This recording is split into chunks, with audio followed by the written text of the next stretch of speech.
কোরআনে কারীমে রব্বুল আলামিন বলেন, ওয়ামা আসাবাকুম মিন মুসিবাতিন ফাবিমা কাসাবাত আইদিকুম ওয়া ইয়াফু আন কাসীর। যত বিপদ তোমাদের উপর আরোপিত হয়, সমস্ত বিপদ তোমাদের দুই হাতের কামাই করা। কে বলছেন? আল্লাহ পাক। ওজোন স্তরে ফাটল ধরেছে, এটা বিপদ। বিশ্বের সমস্ত মানব সভ্যতা সৃষ্টি জগতের জন্য বিপদ। এই বিপদের জন্য দায়ী পৃথিবীর মানুষ। কিরকম?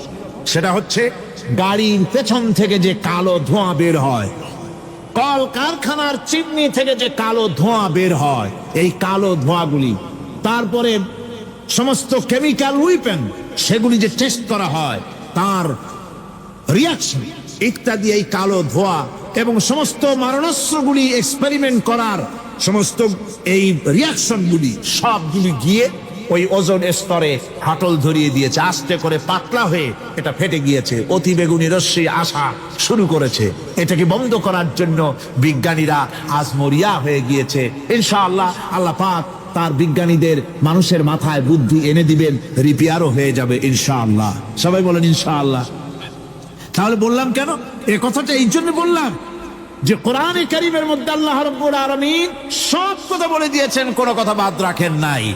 পাহাড়গুলি ভেঙে আমরা ক্ষতি করতেছি, গাছগুলি কেটে আমরা ক্ষতি করতেছি, প্রকৃতির ভারসাম্য নষ্ট করে দিচ্ছি, ফলে সমুদ্রের পানি স্ফীত হচ্ছে, ভূমিকম্প বাড়তেছে, ঘূর্ণিঝড় হচ্ছে, টর্নেডো হচ্ছে, পৃথিবী বিধ্বস্ত হয়ে যাচ্ছে, ক্লাইমেটের পরিবর্তন আসছে। আজকে পৌষ মাস, এটা কি মাস? কত তারিখ? দেখেন বাংলা ভাষাকে কত মহব্বত করি। যদি বলি আজকে ডিসেম্বরের কত তারিখ, গড়গড় করে মুখস্থ হয়ে যাবে। বাংলারে খুব ভালোবাসি, মাসটার তারিখ বলতে পারলাম না, দুঃখিত। এই হলো আমাদের ভালোবাসা। আজকে পৌষ মাসের অর্ধেক শেষ হয়ে যাচ্ছে, অথচ মনে হচ্ছে শীত যেন তার শ্বশুর বাড়ি বেড়াতে গেছে। এই যে অবস্থা, এই অবস্থা শুধু বাংলাদেশে নয়, গোটা পৃথিবীতে ক্লাইমেটের একটা বিরাট পরিবর্তন আসতেছে, একটা বড় রকমের পরিবর্তন আসতেছে। এর কারণ হচ্ছে এই পৃথিবীর মানুষেরা নিজেরাই প্রকৃতির ভারসাম্যকে নষ্ট করে দিয়েছে। এই ভারসাম্য নষ্ট হওয়ার কারণে আবহাওয়ার পরিবর্তন হচ্ছে, সামুদ্রিক জলোচ্ছ্বাস বাড়তেছে, ভূমিকম্প, আগ্নেয়গিরি ইত্যাদি হচ্ছে এবং পৃথিবীর মানুষ বিধ্বস্ত হচ্ছে। বলতেছিলাম এই কোরআনে কারীমের মধ্যে আল্লাহ পাক সব কথা বলে রেখেছেন। যদি জানতাম, বুঝতাম, তাহলে এই অবস্থার সৃষ্টি হতো না। এটা বিজ্ঞানের বই নয়, রাজনীতির বই নয়, সমাজনীতির বই নয়, বরং সমস্ত নীতিমালার উচ্চ, জ্ঞানের উচ্চ হচ্ছে আল কোরআন। জ্ঞানের উচ্চ কি? আরো জোরে বলেন, জ্ঞানের উচ্চ কি? আল কোরআন। পবিত্র কোরআনে এমন এমন ঘটনা আল্লাহ পাক বলেছেন যা ষষ্ঠ শতাব্দীর দুনিয়া এ সম্পর্কে কিছুই জানতো না। অবশ্য কিছু কিছু ঘটনা ইহুদিদের কিতাবে অতিরঞ্জিত আকার এবং বিকৃত অবস্থায় এসেছে, কিন্তু কোরআনে কারীম দুনিয়ার মানুষকে আদম সৃষ্টি, নূহের বন্যা, তারপরে মুসা আলাইহিস সালাম ফেরাউনের ঘটনা, ইব্রাহিম আলাইহিস সালামের নমরুদের ঘটনা এবং ইউসুফ আলাইহিস সালামের কাহিনী সবগুলিকে সুন্দর করে কোরআন শরীফ উপস্থাপনা করেছে রাসূলের মাধ্যমে, যা পৃথিবীর ইতিহাসে কেউ জানতো না। সেগুলি আল্লাহ পাক জানাইছেন। কিভাবে? কোরআনে কারীম বলছে, তিলকা মিন আম্বাইল গায়বি নূহিহা ইলাইকা মা কুনতা তা'লামুহা আনতা ওয়ালা কওমুকা মিন ক্বাবলি হাযা। এ হলো সব অজ্ঞাত ঘটনা। সমস্ত ঘটনাগুলি আল্লাহ পাক তার হাবিবকে শুনিয়ে বলে দিলেন, সব অজ্ঞাত ঘটনা, যা তুমি জানতে না, তোমার কোনো জানা ছিল না, আমি ওহীর মাধ্যমে তোমাকে সব জানাইছি। ইউসুফ আলাইহিস সালামকে যখন তার ভাইয়েরা কুয়ার মধ্যে ফেলে দিতেছিল, তখন তুমি উপস্থিত ছিলে না, এই ঘটনা ওহীর মাধ্যমে আমি জানালাম। মুসা আলাইহিস সালামকে যখন ফেরাউন দরিয়ার ভিতরে ফেলে দিল, সেই সময় তুমি সিনাই পর্বতের পাশে দাঁড়িয়ে সব দৃশ্য লক্ষ্য করনি, অথচ আমি ওহীর মাধ্যমে সব তোমাকে খুলে খুলে বলে দিয়েছি। আল্লাহ পাক সমস্ত ঘটনাগুলিকে বলে বলে কোরআন শরীফের মধ্যে সব সাজিয়ে দিলেন, বলে দিলেন। তিনি বললেন, ওয়ামা কুনতা বিজানিবিল গারবি ইয কাযাইনা ইলা মুসাল আমরা ওয়ামা কুনতা মিনাশ শাহিদিন।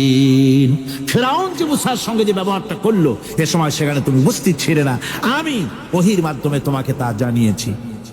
كذلك نقص عليك من أنباء ما قد سبق وقد آتيناك من لدنا ذكرا আল্লাহ পাক বলেন এভাবে আমি আপনার কাছে অতীত ঘটনাবলী ওহীর মাধ্যমে নিখুঁত ভাবে আপনার সামনে সব বলে দিয়েছি।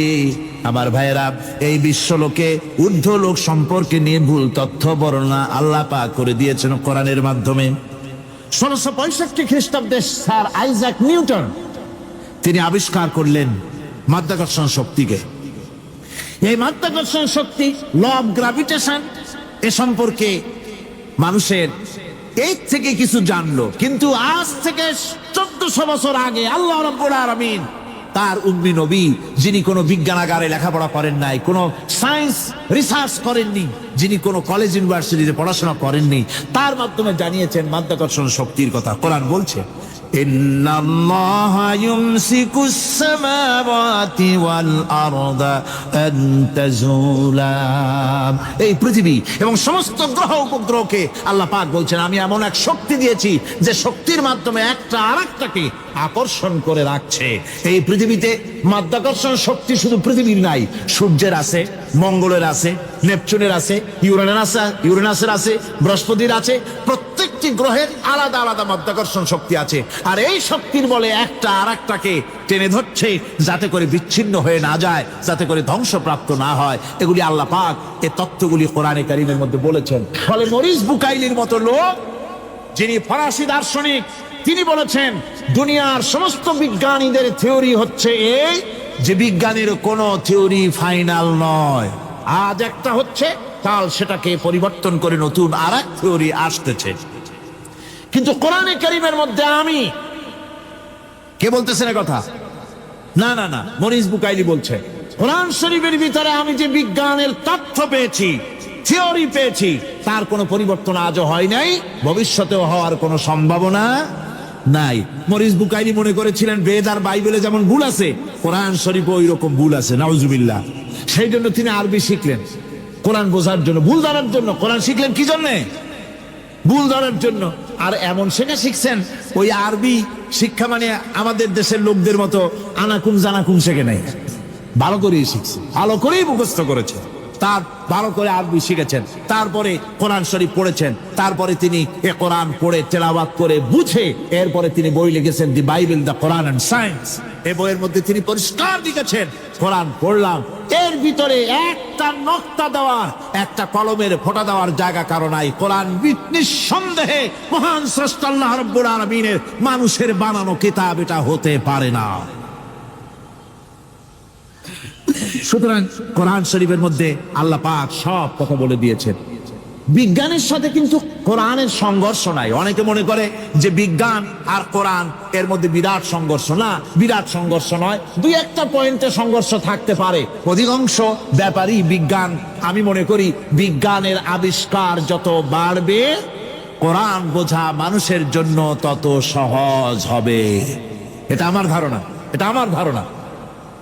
বিজ্ঞানের সাথে দুই একটা পয়েন্টের উপরে সংঘর্ষ আছে, যেমন চন্দ্র এবং সূর্য সম্পর্কে, সৌরজগৎ সম্পর্কে Copernicus, Kepler, Galileo, Newton, Einstein মহাশূন্য সম্পর্কে যে সব বক্তব্য রেখেছেন, সেসব বক্তব্যের সাথে কোরআন শরীফের কিছুটা বৈপরীত্য রয়েছে। যেমন কেউ বলেছেন সূর্য ঘোরে, পৃথিবী স্থির, কেউ বলে সূর্যের চতুর্দিকে পৃথিবী ঘোরে, কেউ কয় চন্দ্র ঘোরে, কেউ কয় আমরা কি আর বসে থাকি, আমরাও ঘুরি।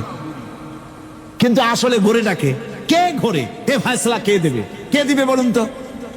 হ্যাঁ, ঠিক বলেছেন, আল্লাহই দিবেন, কারণ এগুলি সৃষ্টি করেছেন কে?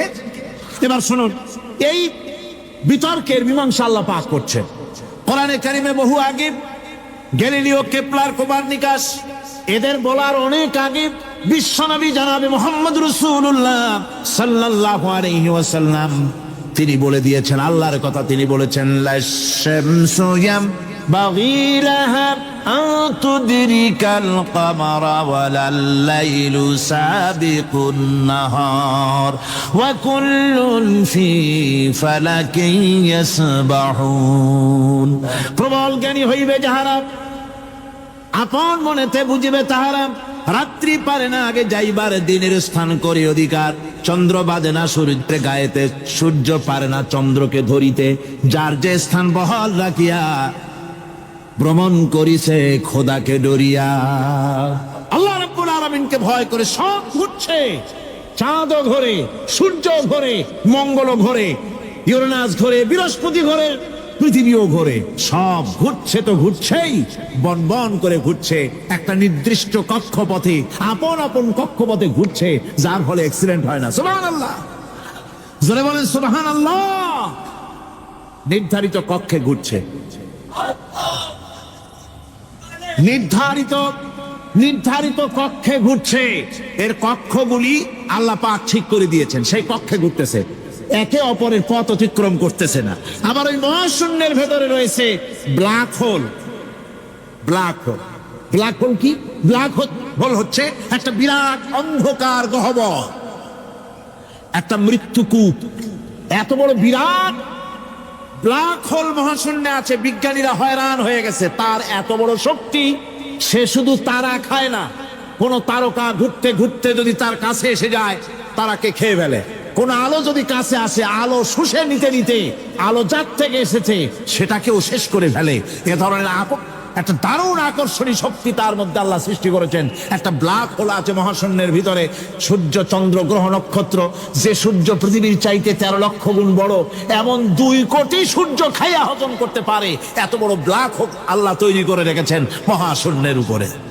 রয়েছে মিল্কি ওয়ে, রয়েছে গ্যালাক্সি, অন্তত 10,000 কোটি, 10 সহস্র কোটি তারকা দিয়ে সমৃদ্ধ গ্যালাক্সি মিল্কি ওয়ে, যেটা অন্ধকার রাত্রে, তারকা সজ্জিত রাতে উত্তর দক্ষিণ দিকে টানা একটা পথের মতো দেখা যায়। এটা হচ্ছে গ্যালাক্সি, এইটাকে বলা হয় মিল্কি ওয়ে। এটা হচ্ছে ছায়াপথ। অসংখ্য তারকার মধ্যে রয়েছে। কত বড় বড় তারকা, অনেক দূরে। তাই আমরা দেখি বিন্দু বিন্দু, আসলে কি বিন্দু না। কত বড় জানেন? বিজ্ঞানীরা বলেছেন দৈত্যের মতো বিরাট বিরাট তারকা আছে, যে সূর্য পৃথিবীর চাইতে 13 লক্ষ গুণ বড়। এরকমের সূর্য অন্তত 3 কোটি সূর্য খাইয়া হজম করতে পারে। এরকম অসংখ্য তারকা মিল্কি ওয়ের ভিতরে আল্লাহ সৃষ্টি করেছেন। সুবহানাল্লাহ বিহামদিহি, সুবহানাল্লাহ।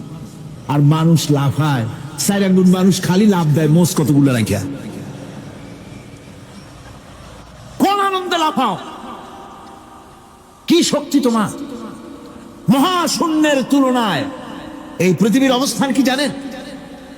এই জন্য যত বেশি পড়াশোনা করবেন মাথা নত হয়ে যাবে। কমিউনিস্ট হয় ছাগলেরা, বুদ্ধিমান কোনোদিন কমিউনিস্ট হয় না। কারা কমিউনিস্ট হয়? ছাগলগুলি, যাদের আকল নাই, যাদের জ্ঞান নাই, বুদ্ধি নাই, ওরাই কমিউনিস্ট হয়। কোন চিন্তাবিদ, কোন বিজ্ঞানী কমিউনিস্ট হয় না। মাথা নত হয়ে যায়, আল্লাহর এই সৃষ্টি দেখে পাগল হয়ে যায়। নিঃসন্দেহে আল্লাহ আছেন, নইলে পরে এগুলি হয় কি করে? আমি চিন্তা করে পাই না কমিউনিস্ট হয় কেন, কতখানি পাগল হইলে হয়। ছোট্ট একটা রুমাল দেখলে মনে করি কোন তাঁতি এটারে বানাইছে। একটা এই কি জানি কয় মাইক দেখলে মনে করি কেউ এটাকে বানাইছে। টেবিল দেখলে মনে করি কেউ বানাইছে। ফ্রিজ দেখলে মনে করি বানাইছে কেউ। একটা সুই দেখলে মনে করি কেউ এটাকে বানাইছে। আর এই বিশাল পৃথিবী, ওই বিশাল আকাশ, কমিউনিস্টরা কয় এমনি এমনি হয়েছে। কয় বোতল খায় দৈনিক আল্লাহ জানে। আমার বন্ধুগণ, মাথা নত হয়ে আসবে চিন্তা করলে কি বিশাল সৃষ্টি আল্লাহ পাকের। এই ছায়াপথ, এই গ্যালাক্সি, এর তুলনায় পৃথিবীর অবস্থান কোথায়? পৃথিবীর অবস্থানটা হচ্ছে, আমার হাতে এটি একটু কলম। এই কলমটা কাগজের উপরে আমি যদি এই নিপটা রাখি, কাগজের ভিতরে নিপে যতটুকুন জায়গা টাচ করবে, মহাশূন্য গ্যালাক্সি মিল্কি ওয়ে, আল্লাহর এই মহাশূন্যের তুলনায় পৃথিবীর অবস্থান একটা কলমের নিপে যতটুকুন জায়গা নেয় এর থেকে বেশি নয়। এই যদি হয় পৃথিবী, তাহলে সেই পৃথিবীর মানুষ আপনি, আপনি কতটুকুন? সলিমুদ্দি বসিরুদ্দি খালি লাফা। আমার বন্ধুগণ, লাভ, লাভের চোটে বলে হ্যান করেঙ্গে ত্যান করেঙ্গে, লাঠি কে আন্দার মুগুর ভরেঙ্গে। কয়দিন পর শোনা যায় শীত হয়ে পড়ছে, কিছু নাই। সুতরাং আল্লাহ পাকের অসীম সৃষ্টি জগৎ, এর সঙ্গে বিজ্ঞানের সংঘর্ষ কম, দুই একটা পয়েন্টে আছে। বাকি সবগুলিতে বিজ্ঞানের আবিষ্কার যত বাড়তেছে, আল্লাহরে চেনা, সৃষ্টি জগৎকে জানা মানুষের জন্য তত সহজ হচ্ছে। এই কথাগুলি আমি সামনের দিকে আরো বলবো ইনশাআল্লাহ। সবাই বলেন ইনশাআল্লাহ, যাতে আমাদের বুঝে আসে। আর রহমান আল্লামাল কোরআন, কোরআন শিখিয়েছেন আমাদেরকে রহমান, এমন নিয়ামত দিয়েছেন যার মধ্যে সব আছে। মানুষ সৃষ্টির ব্যাপারে, মানব সৃষ্টির ব্যাপারে নির্ভুল তথ্য যদি পেতে হয়, তাহলে কার কাছে যাব? জোরে কন। আল্লাহর কাছে যেতে হবে। আর আল্লাহর কাছে না যাইয়া মানব সৃষ্টির রহস্য যদি জানতে যাই ডারউইনের কাছে, তাহলে আপনার মামু হবে সুন্দরবনের বান্দরেরা। ঠিক কিনা? বান্দরেরা হবে মামু, শিম্পাঞ্জি ওরাংওটাং হবে আপনার নানা আর দাদা। তার কারণ ডারউইন সাহেব বলেছেন মানুষ এর পূর্বপুরুষ হলো বাঁদর, শিম্পাঞ্জি, ওরাং ওটাং। এটা হলো তার থিওরি অফ ইভলিউশন। এই বিবর্তনবাদের থিওরি পেশ করতে গিয়ে তিনি বলেছেন মানুষ হলো বান্দরের জাত। আরে বেটা, তুই বান্দরের জাত। নিজের লেজ কাটিয়া সকলের লেজ কাটা আরম্ভ করতে যাচ্ছে। কি পাগলের পাগল, মানুষ হয়েছে বান্দরের জাত। আশ্চর্য কথা। কেমনে কইলে? তো বললো যে শিম্পাঞ্জি দেখছে, তো সে শিম্পাঞ্জি দেখে তার মনে হয়েছে যে মানুষ ওইরকমই তো দেখা যায়, তো মানুষ বুঝি বান্দর থেকেই আসছে। আমি বলি পৃথিবীতে এমন পাগল আমি কোনোদিন দেখিও নাই, শুনিও নাই যে কোনো পাগল পাবদা মাছ দেখে বলেছে যে এটা হচ্ছে বোয়াল মাছের পূর্বপুরুষ। টাকি মাছ দেখে কোনো ছাগলেও বলেছে আজ পর্যন্ত যেটা হলো শোল মাছের পূর্বপুরুষ। পুঁটি খাইতে খাইতে আস্তে আস্তে বিরাট শোলে পরিণত হয়ে গেছে, কোনো পাগলেও বলে। আচ্ছা, মেনে নিলাম ডারউইন সাহেবের থিওরি, মেনে নিলাম এক সেকেন্ডের জন্য যে বান্দর থেকেই মানুষ হইছে। এখনো তো বানর প্রজাতি আছে না? শেষ হয়ে গেছে? আছে কিনা? তাহলে সুন্দরবনে যা, যে দেখুন কোন বাঁদর কি এ পর্যন্ত দেখা গেছে যে কোমর পর্যন্ত মাংসের মতো হয়ে গেছে, আর একটু দুধ আর পনির আর একটু এই শুটকি মাছ লোটটা ফিশ খাওয়াইলে আর কদিনের মধ্যে এই বান্দরটা মানুষ হয়ে যাবে? হয়েছে এরকম? বাঁদরের 12 আনা মানুষ হয়ে গেছে, 14 আনা মানুষ হয়ে গেছে, আর অল্প একটু বাকি। এরকম দেখা গেছে কোথাও? দেখা যায়নি। এগুলি পাগলামি কথা, পাগলামি কথা। মানুষ বানর থেকে আসেনি, মানুষ ওরাং থেকে আসেনি, মানুষ শিম্পাঞ্জি থেকে আসেনি। মানুষ এসছে কোত্থেকে? এটা জানতে হলে এই নির্মূল তথ্য জানার জন্য আসতে হবে কোরআনের কাছে। কার কাছে? আল্লাহ রাব্বুল আলামিন তার হাবিবের মুখ থেকে মানব সৃষ্টি রহস্য তিনি উদ্ঘাটন করে দিয়েছেন। তিনি বলেছেন, দুনিয়াবাসীকে শুনিয়েছেন, ফালয়ানজুরিল ইনসানু মিম্মা খুলিক خلق من ماء دافق يخرج من بين الصلب والترائب। আল্লাহ পাক বলেন, মানুষ কি তার সৃষ্টি রহস্য দেখে না? কেমনে তাকে আমি সৃষ্টি করেছি? মায়ের বক্ষ পিঞ্জর থেকে, বাপের পৃষ্ঠ থেকে সবেগে নির্গত এক ফোঁটা নাপাক পানি দিয়ে আমি আল্লাহ মানুষকে সৃষ্টি করেছি। বান্দর থেকে নয়, ওরাংওটাং থেকে নয়, শিম্পাঞ্জি থেকে নয়, মানুষের অরিজিন মানুষ। আদম থেকে তোমরা জন্মগ্রহণ করেছো, আদম এসেছে মাটি থেকে, তোমরা এসেছো আদম থেকে। সুবহানাল্লাহি ওয়া বিহামদিহি। এটাই হলো মানব সৃষ্টি রহস্যের কথা আল্লাহ পাক বলে দিয়েছেন। অন্যত্র আল্লাহ বলেন, ইন্না খালাকনাকুম মিন তুরাবিন সুম্মা মিন নুতফাতিন সুম্মা মিন আলাকাতিন সুম্মা মিন মুদগাহ। নিষ্প্রাণ মাটি থেকে তোমার উৎপত্তি হয়েছে, আর এই নিষ্প্রাণ মাটি দিয়ে তোমাকে তৈরি করা হয়েছে। এগুলি মাতৃগর্ভের ভিতরে গিয়া নাপাক পানি ফোঁটা জমাট রক্ত হয়েছে, গোশত হয়েছে, তারপরে মানুষের আকৃতি দিয়েছি, আর এরপরে বাচ্চার আকারে মায়ের পেট থেকে আমি আল্লাহ মানুষ করে তোমাকে বের করেছি।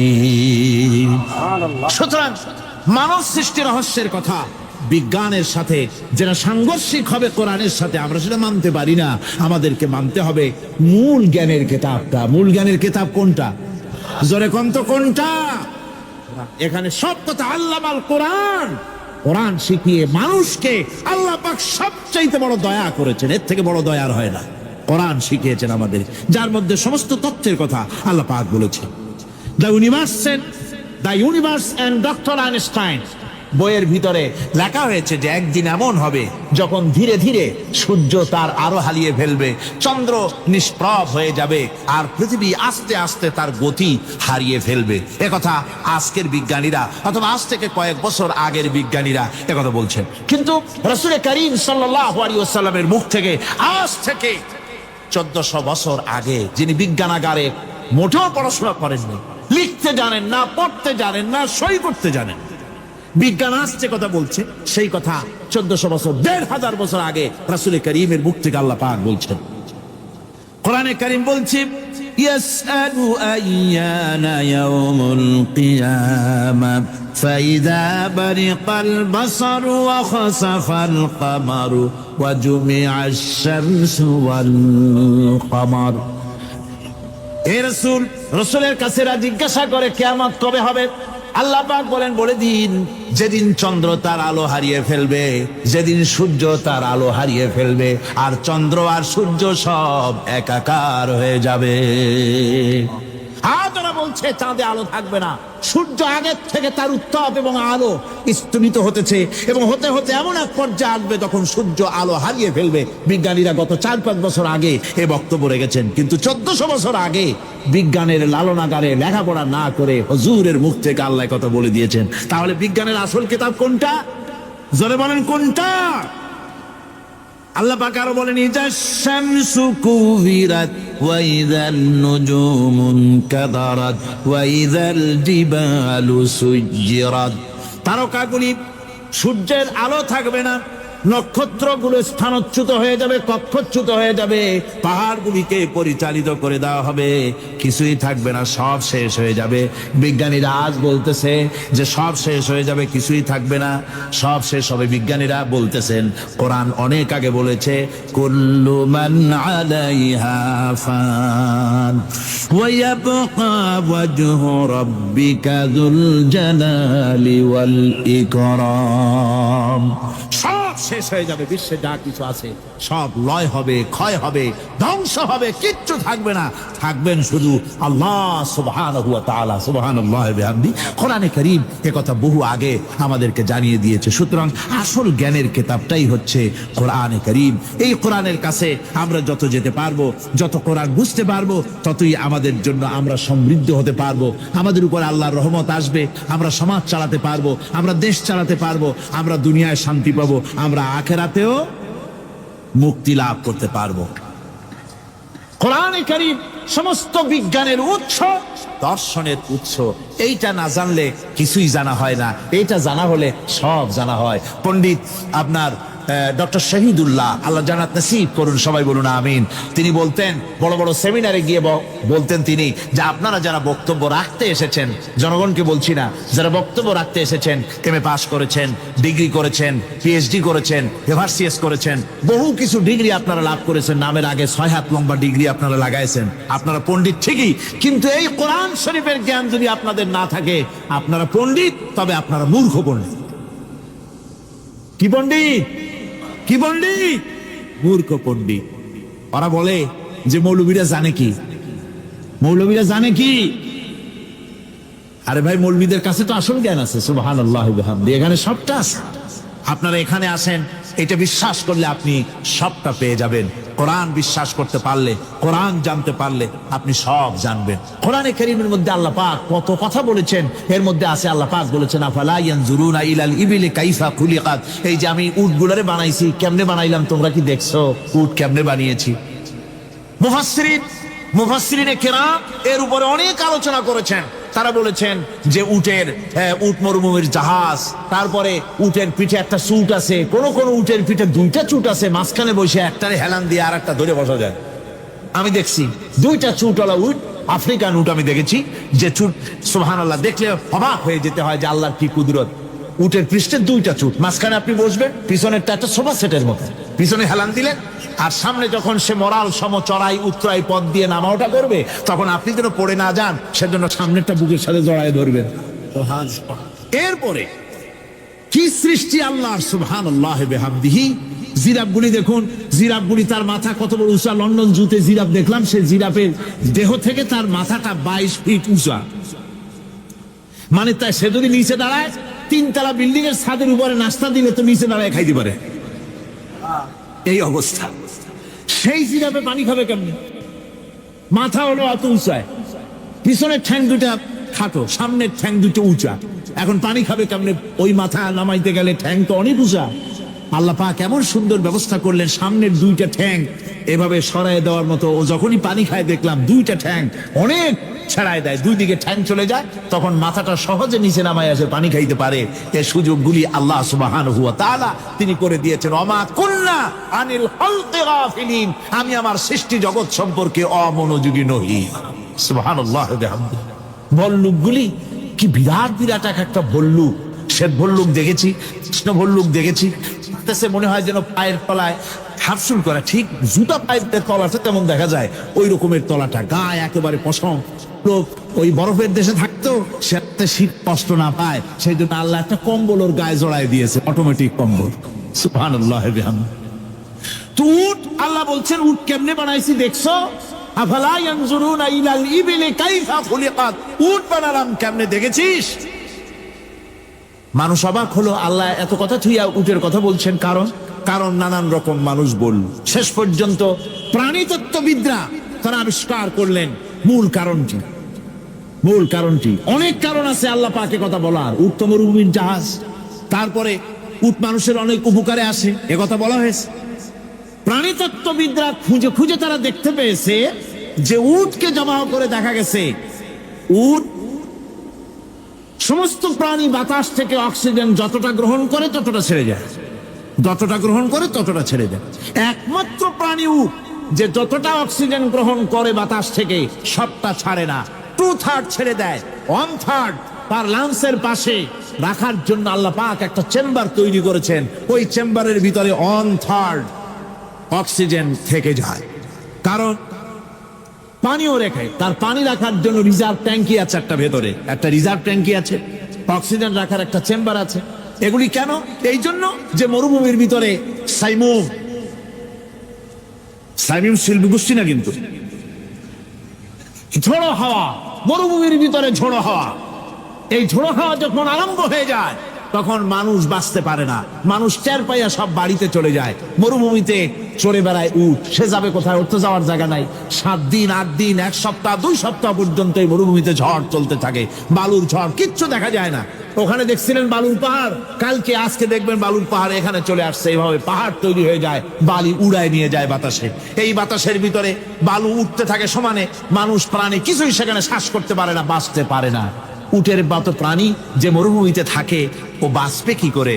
আল্লাহ সুবহানাহু ওয়া তাআলা ওর লাংসের পাশে অক্সিজেন রাখার চেম্বার করে, পানির ট্যাঙ্কি তৈরি করে দিয়ে রেখে এমন কায়দা করেছেন, ও যখনই টের পায় যে ঝড় শুরু হবে, সাথে সাথে ঠ্যাং দিয়া মুখ দিয়া গর্ত করে বালুর ভিতরে মাথা ঢুকাইয়া 1 সপ্তাহ 2 সপ্তাহ থাকতে পারবে মাটির তলে, অক্সিজেনের অভাব হবে না।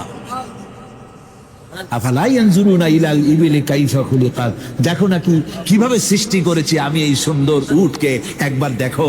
আর শুকরিয়া তোমার মাথা নত হবে।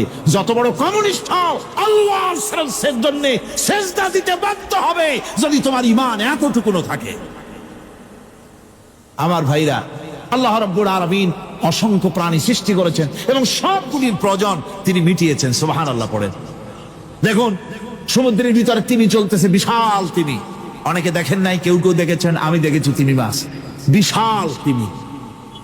এই তিমি মাছ শত শত টন ওজন, একটা তিমি 150 টন, 250 টন, 500 টন, 1000 টন, বিরাট বিরাট ওজনের তিমি মাছ। এই তিমি মাছ পানির নিচে থাকে, আবার পানির উপরেও আসে। উপরে আসবে কেমনে, নিচে যাবে কেমনে এত ওজন নিয়ে? আল্লাহ সুবহানাহু ওয়া তাআলা তার পেটের ভিতরে লক্ষ লক্ষ গ্যালন পানি ধরে, হাজার হাজার গ্যালন পানি ধরে এরকম একটা রিজার্ভ ট্যাঙ্ক তৈরি করেছে।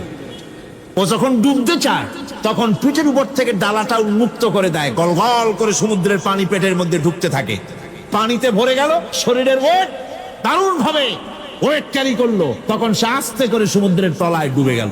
আবার যখন সে শ্বাস প্রশ্বাসের জন্য, অক্সিজেনের জন্য সমুদ্রের উপরে উঠতে চায়, তখন ডালাটা খুলে দিয়ে পাম্প দেয় নিজের শরীরে। পাম্প দিলে পরে তার ভিতর থেকে রক্ষিত পানির ফোর্স এত উঁচা হয়, অন্তত 10 মাইল দূর থেকে সেই পানির ফোয়ারা দেখা যায়।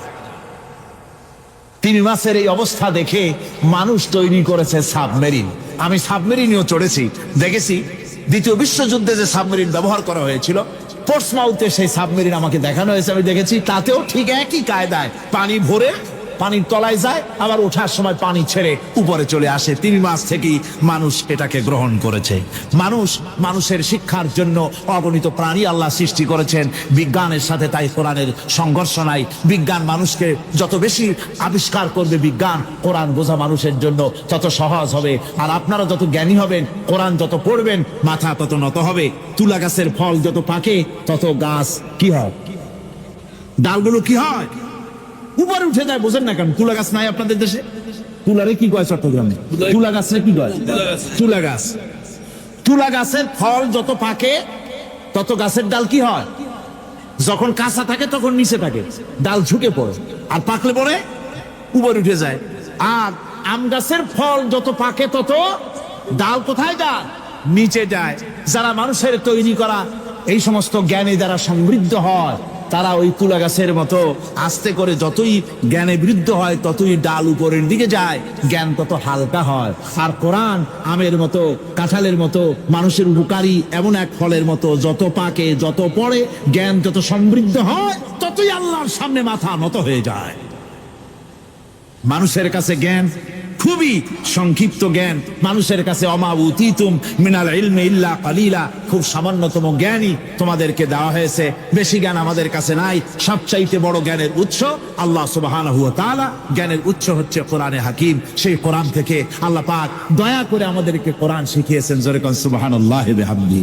এই কোরআনের সব কথা, আল্লাহ আর রহমান আল্লামাল কোরআন, আল্লাহর সবচাইতে বড় দয়া আমাদেরকে কোরআন শিখিয়েছেন। জোরে কোন সুবহানাল্লাহ। সেই কোরআনের মর্যাদা, সেই কোরআনের শিক্ষা, সেই কোরআন দিয়ে আমাদের কি ফায়দা ইত্যাদি কথা আমি ধীরে ধীরে আপনাদের সামনে আলোচনা করব ইনশাআল্লাহুল আজিজ। সবাই বলেন আমিন। আমার ভাইরা, এই আলোচনা থেকে কেউ মাহরুম হবেন না, এই আলোচনা থেকে কেউ মাহরুম হবেন না।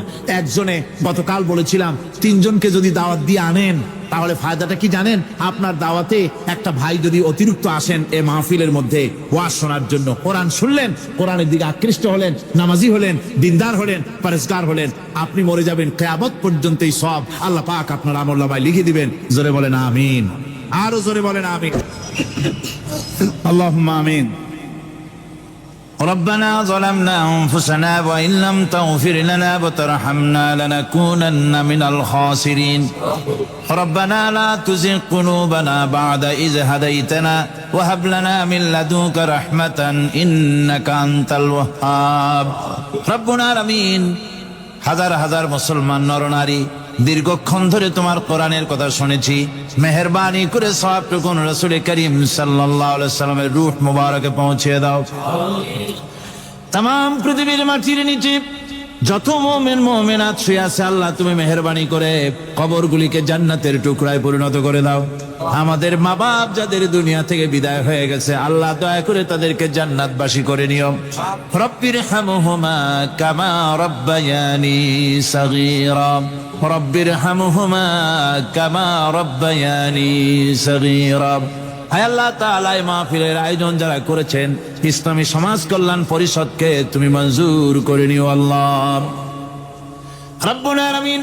तमाम পৃথিবীর বুকে মুসলমানেরা যত জায়গায় বিপদে আছে, মুসিবতে আছে, আল্লাহ তুমি দয়া করে মেহেরবানি করে বিপদগ্রস্ত মুসলমানদের হামি ও নাসির হয়ে যাও রব্বুল আলামিন। এই মাহফিল আরো 3 দিন এখানে হবে বলে আমাদের প্রোগ্রাম রয়েছে, আল্লাহ বাকি 3 দিন তোমার কুদরতি নিজাম দিয়ে তুমি এটাকে পরিচালিত করে দিও আল্লাহ রব্বুল আলামিন। এই মাহফিল যারা আয়োজন করেছেন, এবছর দারুণ ভাবে ঋণগ্রস্ত হয়ে তারা এই মাহফিলের ব্যবস্থা করেছেন, আল্লাহ তুমি দয়া করে তাদের ঋণ পরিশোধ করার মতো তৌফিক দিয়ে দিও। তোমার বান্দাদের দিল তাদের দিকে মাইল করে দিও রব্বুল আলামিন। এই মাহফিলের যিনি মুরব্বী হযরত মাওলানা শামসুদ্দিন সাহেবের জন্য গতকাল দোয়া করেছি, আজও করছি, গত বছরও করেছি।